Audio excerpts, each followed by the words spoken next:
What makes a villain truly unforgettable? It's not just their evil plans or ruthless actions, it's the layers, the motives, and the psychology behind their choices.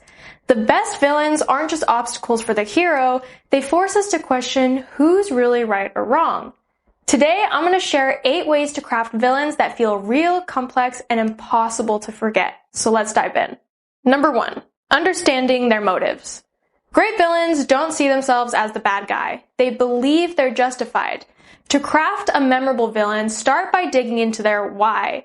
Why do they do what they do? What drives their actions? Their motive doesn't have to be sympathetic, but it must be clear and logical, at least to them. For example, a villain who's trying to cleanse the world of corruption might genuinely believe they're creating a better society. Whether their methods are violent or oppressive, they see themselves as the hero. The more you understand their perspective, the more compelling they'll be.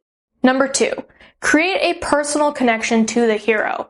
A villain who's personally tied to the hero raises the stakes and makes the conflict more emotional. This connection can take many forms. They could be a former friend, a mentor, a family member, or even a mirror image of the hero, someone who made the different choice. This relationship should challenge the hero on a deeper level. For instance, a villain who represents the hero's dark side forces the protagonist to confront their own flaws. A personal connection also creates opportunities for dialogue and moments of recognition between them, adding emotional weight to their clashes. Number 3, make them multidimensional. Villains aren't just bad, they're human, with strengths, weaknesses, and contradictions. A multidimensional villain isn't simply evil for evil's sake. They have traits that make them relatable or even admirable, like loyalty, intelligence, or passion. These layers make them more engaging because they feel real. For instance, a villain who shows tenderness towards a loved one, even while committing terrible acts, becomes more complex. These moments of vulnerability or contradiction allows readers to see them as more than just the antagonist, their fully realized character. You could also show your villain in a moment of doubt or hesitation.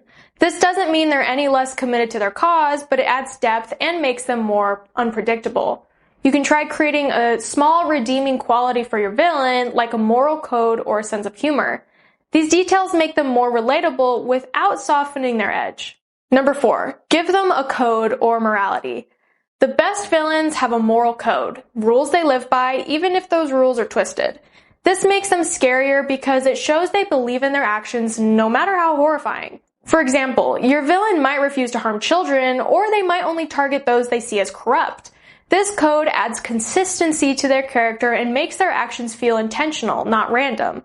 A villain with a code is often more intimidating because they act with conviction, not impulse. Number 5, use their backstory to add depth. A villain's backstory isn't just about explaining why they're bad, it's about showing how they became who they are. Their history should give context to their motives and actions, making them more relatable and tragic.